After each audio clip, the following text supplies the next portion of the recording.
Do you see what the late Archbishop said the other week?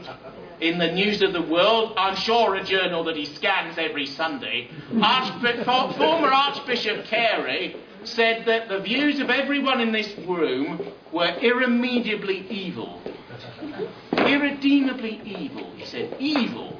This is very unusual, because very few Christian churchmen can ever say anything's evil now. There's nothing at all that they denounce, because they're liberal and jelly-like and wobbly on everything. But they know one thing that's irredeemably evil when they come to see it, and that's this political party, or the viewpoint it could be said to adopt. Now, it's rather unfair for somebody who isn't a Christian like me to have a go at the former Archbishop of Canterbury, but there you are. But there's an example of the church. And let's look at the monarchy.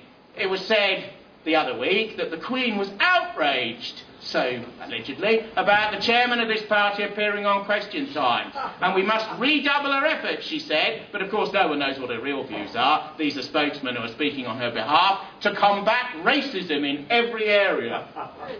Well, racism and the concept that goes with it is a two-edged sword. One man's prejudice is another's identity. One man's intolerance is another man's strength. One man's preponderance is the possibility of opposition to the presence of another. It depends where you are and what perspective you're looking at the thing through. And it's the same with all of these things. When they say racism and racist and you're one of those, or racialism, or politically incorrect, you say no, it's patriotism, it's self-identification, it's proud in being English, in being British, in being from Wigan, in being a Northerner, in being a white European.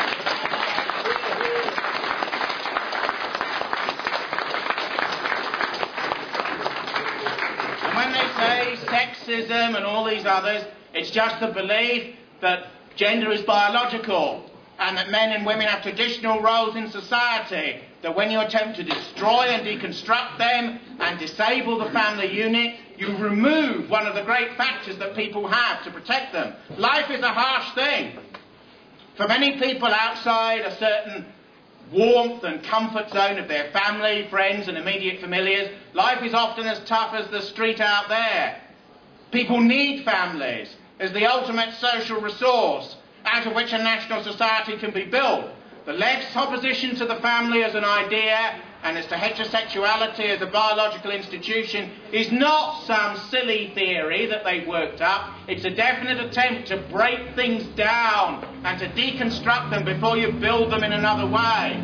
So when they say you're a sexist, you're one of these, you just say we're in favour of the traditional family, we're in favour of children being disciplined, loved and looked after, we're in favour of men behaving like men and women behaving like women, we're in favour of that which is given by biology and by nature and by natural law, and you turned it around on them and you say that you with your cat-handed and newfangled ideas, you are the destroyer of these sorts of things that we wish to maintain now and into the future, because nobody will have a future, including these deviants, if things like the family as the basis of national life are not maintained. And you go down throughout all of the so-called politically correct attitudes, which are all designed to stifle the natural instincts of a popular majority in all groups.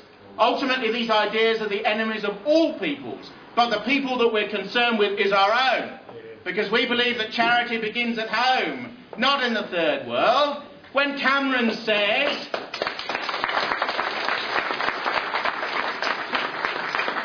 when David Cameron says that there are certain budgets that are ring-fenced from social cuts, and one of the ones that's ring-fenced is external aid and foreign development, why should foreign aid be so ring-fenced? Why?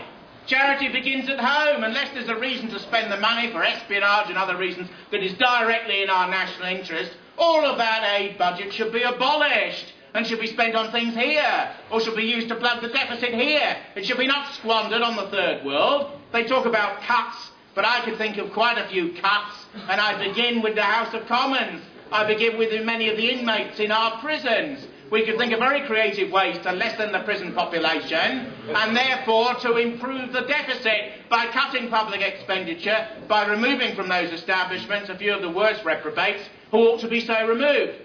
What do we think should be done with the murderers of baby P?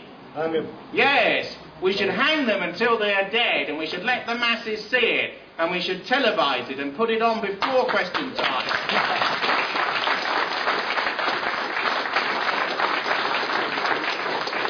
And I hazard a guess that the audience for question time will be 16 million, not the 8 million who owned up to seeing it in the first way round.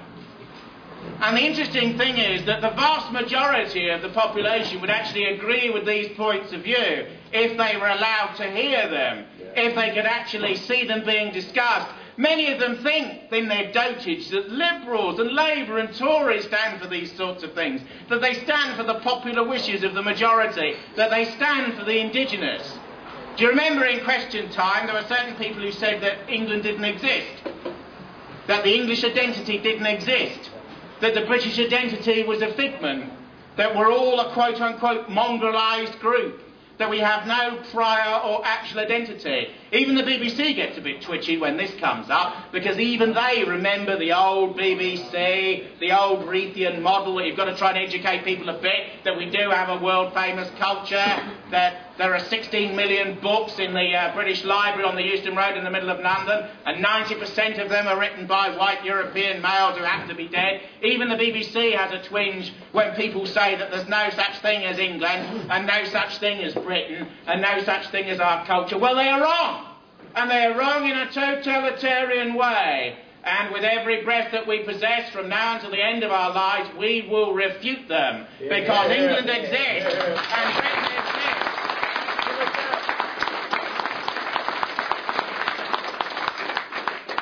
And we are English, I take that most people in this room are English, and we are British. And as Kipling once said, the English that only the English know. And it is true that the English within the British and the British as a whole, the indigenous Anglo-Celtic groupings of these islands, have not spoken yet about what has been done to their society in the last 40, the last 50 and the last 60 years. When Enoch Powell went outside the political establishment in the late 1960s and risked his entire political career by relinking again with the mood of the popular majority, irrespective of party, which when he made those words fell away from him, and he became a sort of supra-political, non-party figure. Because patriotism is not about parties. Patriotism is about the country that you come from. It should not be the case that every party in our country is against the core patriotism of the indigenous population. But it is the case. Sure. Labour are against it. The Tories are against it in a different but similar way. The Liberals the same. They should be on the side of the people who put them there in those assemblies, but they are not. And they have been not for 20 to 30 to 40 years. They are loyal to a global agenda that lies outside this country. And what do we need to do with them? We need to sweep them away. We need to get rid of Labour in the north of England and in Wigan.